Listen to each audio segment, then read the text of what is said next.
Bueno, nos metemos con Fati. Aquí con nosotros, como cada viernes. Fati, bienvenida. ¿Cómo les va? Buenas tardes. ¿Todo bien? Muchas gracias Bueno, por estar aquí. Nos has traído un caso de un joven, un caso que nos hace recordar el caso de Lucio. Vamos a volver un poquito, vamos a retomar la charla del miércoles, porque estamos esperando la sentencia el lunes. Todos sabemos que escuchamos el veredicto, esperamos la sentencia el lunes, así que está como todo muy a flor de piel con el tema de Lucio.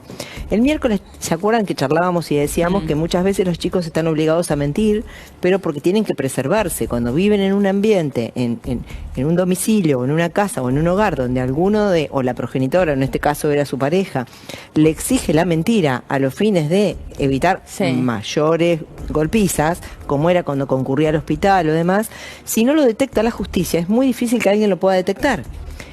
Hablamos mucho el miércoles de esto, hablamos mucho de la justicia. Algunos, como Lucio, no llegan.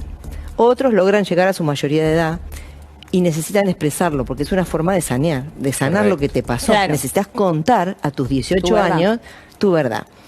Bueno, hay una carta, solo les voy a leer un párrafo, por supuesto, la carta es larga, explica toda su vida, de Francisco Gisoni, que cumplió 18 años y vivió una situación de conflicto entre sus padres casi toda su vida. Era muy chiquitito cuando empezó el conflicto, llegó a los 18 y no se saneó el conflicto. Pensemos en Lucio cuando escuchamos las palabras de Francisco, porque en verdad no era menos que lo que Lucio estaba viviendo en lo que era, en principio, para la jueza su hogar. Claro. Lejos estaba de eso, ¿no? Sí, de un hogar sano. Exacto. Además. Dice Francisco, cuando comenzaron los conflictos legales todo se volvió más complicado.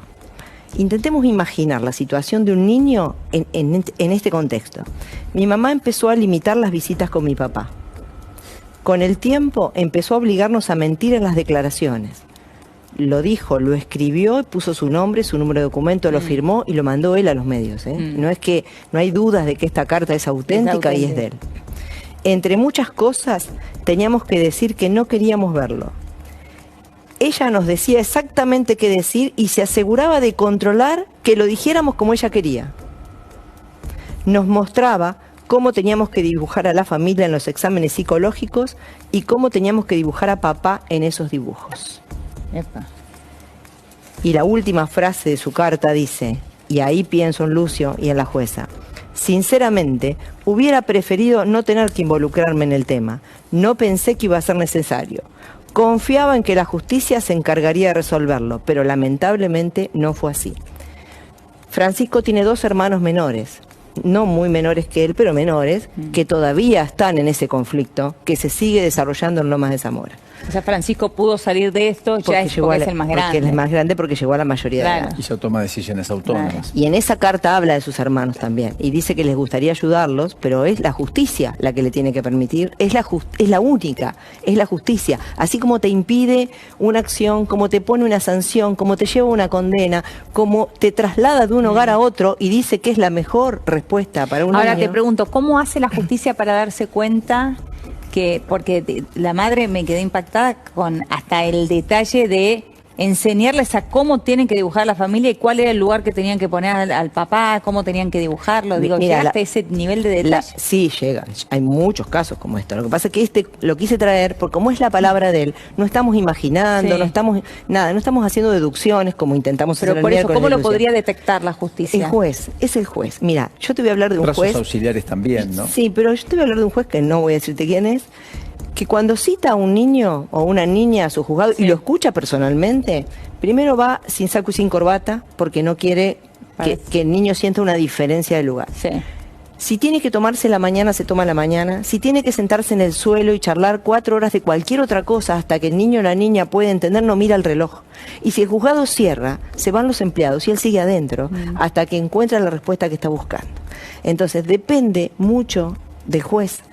Porque ¿quién es la cabeza del proceso? ¿Quién es la cabeza del juzgado? ¿Quién es la cabeza de los equipos técnicos? ¿Quién es la cabeza del psicólogo que los atiende y que los escucha en paralelo con él? Sí. Cuando él necesita, lo hace con su equipo técnico. Pero si no, logra buscar un vínculo de confianza con el niño, con la niña, hasta que él puede encontrar las respuestas. Y los niños, así como mienten cuando necesitan preservarse, son inocentes también. Entonces, cuando encuentran un nivel de confianza, un canal donde poder contar lo que les pasa, encuentran la forma de hacerlo. De contar la verdad. Encuentran la forma, sí. Aparecen las contradicciones que hacen surgir la verdadera exactamente. hipótesis, ¿no? Vos sabés que ayer en el fallo que yo contaba acá al aire sobre el sobreseimiento de Ricardo Biasotti, el papá de Ana Chiara del Boca, la justicia en ese fallo de 214 páginas, justamente habla de esto, de la conflictividad que hay entre los progenitores, porque dice que Ana Chiara fue partícipe, fue testigo de toda esa reyerta entre los padres desde antes de su nacimiento prácticamente,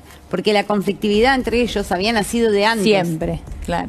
Ella ya nace en medio de una intervención judicial. Si a esos adultos, a estos adultos y a los adultos de Lucio, el juez en los primeros 10 días le hace un test psicométrico, y perdónenme que insista con esto, pero es el único que no pueden manipular los adultos para la respuesta final, hubiera tenido sobre su escritorio el perfil psicológico de todos, de estos dos, de los dos de La Pampa y de los dos que estás nombrando vos. Entonces vos tenés herramientas científicas serias, no una charla con un equipo técnico, porque también te puede pasar que una noche te duela la muela y vos llegues a hablar con el equipo técnico y no tengas las mismas condiciones y empatía de conversación. Te citaron el 10 a las 8 de la mañana y dormiste mal y te pudo haber pasado, y esa charla te determina un informe que marca tu futuro y el futuro de tus chicos, y la realidad es que no es objetivo, porque vos no podés manejar ese minuto pero de por charla. eso tenés esa herramienta. Pero si usaran esos test dentro de los primeros 10 días, aunque sea interno y para ellos, secretos en un sobre, no importa, tendrían el perfil de ambos para saber cómo empezar ese proceso, porque arrancan los procesos sin conocimiento de quiénes son. Gracias por tanta pasión. No, solo de esa forma se Fati. puede explicar en la profundidad de temas muy sensibles, pero que son mucho más cotidianos de lo que uno cree. Absolutamente. Y que cuando la gente hablamos de justicia, lo primero que están viendo y observando es esa justicia. Claro.